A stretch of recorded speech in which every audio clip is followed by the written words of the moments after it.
Dr. Ankita Lunawat and welcome back to my channel The Learning Medico. So आज की video में हम देखेंगे Polyhyramnios.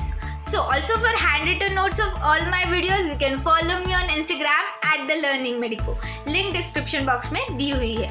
Also do check out my book Parasitology Notes which is available on Amazon. जाइए देखिए आपको book कैसी लगती है और अपने प्यारे प्यारे रिव्यूज ज़रूर शेयर कीजिए. So let's start with today's topic Polyhyramnios. हमने इसके प्रीवियस टॉपिक में Oligohydramnios देखा था. आज के इसमें Polyhydramnios मतलब क्या? हाइड्रोमियोस मतलब बिल्डअप होता है एमनियोटिक फ्लूइड का ड्यूरिंग प्रेगनेंसी. सो पॉली मतलब क्या? ज़्यादा होना. तो एनाटॉमिकली हम पॉलीहाइड्रोमियोस को कैसे डिफाइन करेंगे? When the state is a state where liquor amnii exceeds 2000 ml, where the liquor amnii मतलब एमनियोटिक फ्लूइड 2000 ml से ज़्यादा हो जाता है. हम क्लिनिकली कैसे डिफाइन करें? Is a state of excessive accumulation of liquor amnii causing discomfort to the patient or when an imaging help is needed to substantiate the clinical diagnosis of the lie and presentation of the fetus. तो हम clinically कैसे define करेंगे कि amniotic fluid इतना buildup हो चुका है, वो डिस्कम्फर्ट कॉज करेगा मदर्स को क्योंकि वो बहुत ज़्यादा बड़ा हो जाएगा. So the patient can not freely move और वॉक. ऑल्सो अभी it's like the 9th month और हमें देखना है उसका लाई क्या है, उस बच्चों का प्रेजेंटेशन क्या है. एमनियोटिक फ्लूइड इतना बिल्डअप हो जाएगा सो वी कांट सी सोनोग्राफिकली, हमें सोनोग्राफी से हमें पता नहीं चलेगा. So it is very difficult to find out the lie and presentation of the fetus. ना इटियोलॉजी क्या है? Fetal anomalies. इसमें एनेंसेफेली हो सकता है. एनेंसेफेली मतलब अंडर डेवलप्ड ब्रेन, बस इतना याद रखो अभी के लिए. ईसोफेजियल और duodenal atresia preventing swallowing of the liquor. So मैंने आपको ओलिगोहाइड्रोमियोस किस में भी बताया था. नॉर्मली कैसा होता है एमनियोटिक फ्लूइड?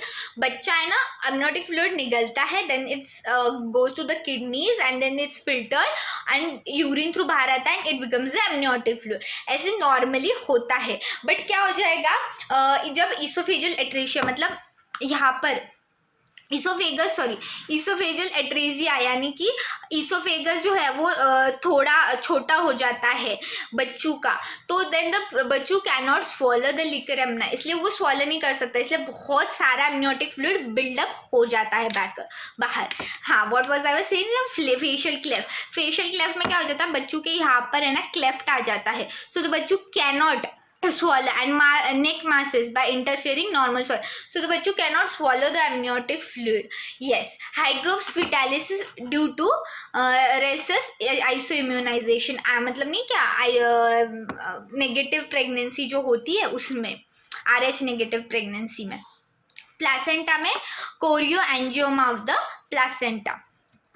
मल्टीपल प्रेगनेंसीज जब होती है लाइक ट्विन प्रेगनेंसी हो या फिर ट्रिपलेट्स हो तो हाइड्रोमियोस बहुत कॉमन होता है और ये मोस्ट कॉमनली मोनोजाइगोटिक ट्विंस में हमें ज़्यादा दिखाई देता है. मैटरनल कंप्लेंट्स अगर मदर को डायबिटीज़ हो या फिर कार्डियक और रीनल डिजीजेस हो. कार्डियक और रीनल डिजीज का जो फ्लूइड बिल्डअप हो जाता है बॉडी में, इसलिए. Idiopathic we don't know the cause, it's in 50 to 60% of the cases. अब इसके क्लिनिकल टाइप्स क्या है? क्रोनिक मोस्ट कॉमन होता है. Onset is insidious taking few weeks. Acute बहुत रेयर होता है जिसमें कि ऑनसेट एकदम सडन होता है. लाइक पिछले फॉलोअप में patient was normal and in this follow up she has polyhydramnios. So ये बहुत रेयर होता है. मोस्ट कॉमन क्रोनिक है.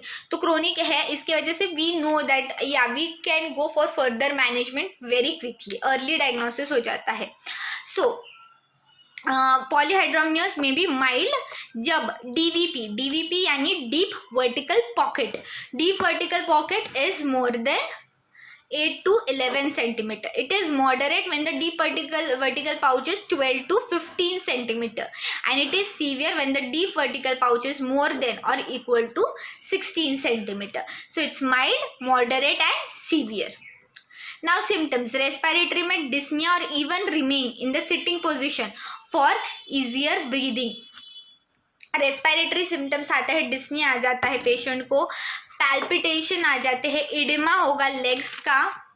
एब्डोमिनल एग्जामिनेशन में, इंस्पेक्शन में abdomen is markedly enlarge, looks globular with fullness of the at the flanks. So abdomen enlarge हो जाता है, ग्लोब्यूलर दिखता है, एंड फ्लैंक्स का जो एरिया है यहाँ पर, वहाँ पर बहुत फुलनेस दिखाई देता है।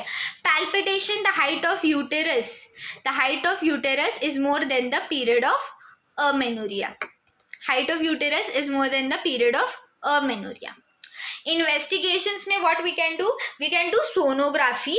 इसमें हमें एमनियोटिक फ्लूइड इंडेक्स पता चलता है सोनोग्राफी से, which is more than 25 centimetres, and sonography is also done to exclude multiple फीटसेस।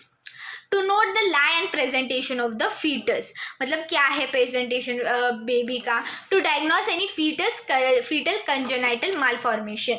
So we see the polyhydramnios most commonly renal ये क्या बोलते हैं उसमें इसोफेजियल एट्रीजिया, डियोडिनल एट्रीजिया में है, क्लेफ्ट पैलेट है, नेक मासेस है, क्या है।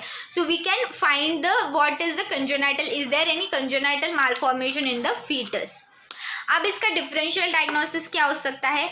Twin pregnancy. Polyhydramnios is common in twin pregnancy. Pregnancy with huge ovarian cyst and maternal ascites. What are the complications? So maternal में क्या है, during pregnancy preeclampsia, प्रेगनेंसी के वक्त पेशेंट में प्रीक्लैम्शिया हो सकता है, माल प्रेजेंटेशन हो सकता है, प्रीमेच्योर रप्चर ऑफ मेम्ब्रेन्स हो सकता है, प्रीटर्म लेबर और एक्सीडेंटल हीमरेज में हैपन। ड्यूरिंग लेबर क्या हो सकता है, early rupture of the membrane हो सकता है, cord prolapse, uterine inertia, increase operative delivery, retained placenta, postpartum haemorrhage and shock. During labour इतनी चीज़ें हो सकती है पेशेंट में। प्यूपेरियम में subinvolution, increase puerperal morbidity. Okay, foetals में क्या दिखाई देता है, इंक्रीज पेरिनेटल मॉर्टेलिटी, बच्चों की डेथ भी हो सकती है पॉलीहाइड्रोमनियस में। So this was it for today. आज की वीडियो में हमने पॉलीहाइड्रोमनियस देखा। अगर आपको ऑब्स से रिलेटेड और भी कोई टॉपिक चाहिए तो आप मुझे नीचे कमेंट सेक्शन में बता सकते हो। So hope you learn the topic very well. If so then please hit on the like button and please do subscribe to my channel, The Learning Medico. See you soon. Bye bye.